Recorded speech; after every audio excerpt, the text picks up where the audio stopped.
अस्सलामुअलैकुम वरहमतुल्लाह। आप देख रहे हैं एक्सपर्ट पॉइंट और मेरा नाम सुहेल अब्बासी है। दोस्तों, अगर आपने अभी तक हमारा चैनल सब्सक्राइब नहीं किया तो ज़रूर सब्सक्राइब कीजिए और बेल आइकॉन को दबाना ना भूलिए।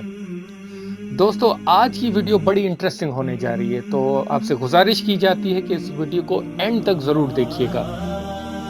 उक़बा बिन नाफ़े रज़ियल्लाहु ताला अन्हु हम आपको याद कर रहे हैं। ये पहली सदी हिजरी है।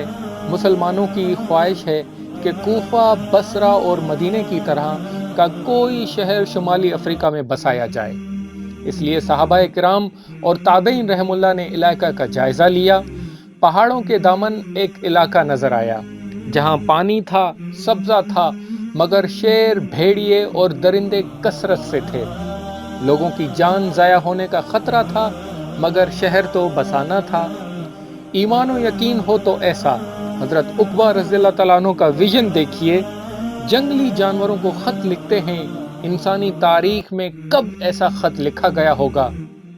खत कुछ इस तरह है: बिस्मिल्लाहिर्रहमानिर्रहीम, सिपह सालार उक़बा बिन नाफ़े रज़ियल्लाहु ताला अन्हु की तरफ से, जो रसूल सल्लल्लाहु अलैहि वसल्लम के हुक्म से जिहाद करने और यहाँ अल्लाह का हुक्म बुलंद करने आया है।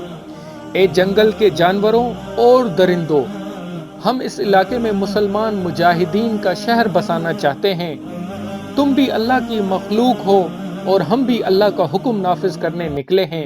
लिहाजा अल्लाह के नाम पर मेरी इल्तिजा है कि तुम सब दरिंदे यहाँ से निकल जाओ। ये खत लिखकर उक़बा रज़ियल्लाहु ताला अन्हु ने कहा, ये जाकर जंगल में किसी दरख्त पर आवेज़ा कर दो। ऐसा कर दिया गया। रिवायात में है कि 3 दिन तक वहां से जानवर निकलते रहे। शेरनियों समेत कई जानवरें देखे गए। उनके मुंह में उनके बच्चे थे और सब निकल कर जंगल खाली कर रहे थे। 3 दिन में जंगल खाली हो गया तो वहां कुरवान शहर की आबादी शुरू कर दी गई। यह शहर इसी इलाके में पहला इस्लामी शहर था जिसमें 100% मुस्लिम आबादी थी। बादशाह ये इस इलाके का इल्मी मरकज करार पाया। जब जंगली भेड़िए और शहर एक सिपह सालार के हुक्म से जंगल छोड़ सकते हैं, मुजाहिद के आगे सुरंगें हो सकते हैं, शेरनियां दांतों में बच्चे दबाए सर झुकाए निकल गईं और तारीख ने देखा कि वो जंगल न सिर्फ शहर बना बल्कि इस्लामी उलूम व फनून का मरकज करार पाया।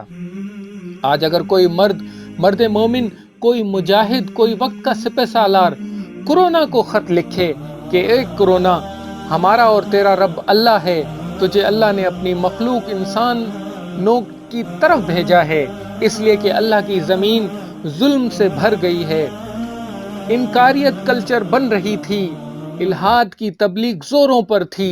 ज़मीन की ताकतें खुद को कायनात का खुदा समझ बैठी थीं। इंसान तरक्की की इस मेराज को पहुंच गया था कि खुद को नाकाबिल शिकस्त समझता था। वो खुदा की दी हुई अकल से खुदा के मुंह को आ गया था। चैलेंज करता था कि वो नाकाबिल शिकस्त है। मरीख पर काश्तकारी करने, चांद पर बस्तियां बसाने, समंदर की तहों को चीर कर टावर और प्लाजे बनाने वाला ये इंसान खुद को खुदा का नायब समझने के बजाय फिरौन बन बैठा है। इंसानी आबादियां खाक व खून में नहला दी, इतने हथियार बना लिए कि सारी दुनिया को 10 बार तबाह कर बैठे। मखलूक पर जुल्म व सितम की इंतहा कर दी गई। तब ए कोरोना, तू हमें हमारी औकात बताने के लिए भेजा गया। हम रब के आगे अहद करते हैं कि अब दिरहम व दीनार के बंदे नहीं हैं हम। अब वक्त के खुदाओं के आगे सर नहीं झुकाएंगे। अब इस हकीर दुनिया के लिए ईमान का सौदा नहीं करेंगे। दुनिया भी जहां भी हम मुसलमान मुहाजरात में हैं, अब हम इस्लाम के सिपह सालार बन जाएंगे। हम मुनाफिकत छोड़कर अपनी मोमिनाना व मुजाहिदाना जिंदगी से खल्क़ खुदा को दीन के करीब लाएंगे। हम मकसद जिंदगी भुला बैठे तो कोरोना, तुझे हम पर मुसल्लत कर दिया गया। जिंदगी हमसे रूठ गई, हमसे दुनिया और हमारी इबादत गाहें छीन ली गईं। हमारे शहर वीरान हैं, हमारे मजमा मुंतशिर, हमारे कदम उखड़ गए हैं, सांसें रुक रही हैं। हम घरों में कैद हैं जबकि सारी मखलूक आज़ाद। ये कैद तन्हाई अब बर्दाश्त नहीं होती। कोरोना, ہم تجھے حکم دیتے ہیں ہماری بستیوں سے نکل جا۔ یقیناً عقبہ بن نافع رضی اللہ تعالیٰ عنہ جیسا سپہ سالار کورونا کو خط لکھتا تو وہ شیر چیتوں اور گدڑوں کی طرح سے سر جھکائے ہماری آبادیوں سے نکل جاتے۔ اللہ تعالیٰ ہمیں اس موذی بیماری سے اپنی امانت میں رکھے، اپنے حفظ میں رکھے، اور اللہ تعالیٰ سے دعا ہے کہ اللہ ہم تمام مسلمانوں کو اپنے حفظ و کرم میں رکھے۔ آمین۔ والسلام علیکم ورحمۃ اللہ۔ اللہ حافظ۔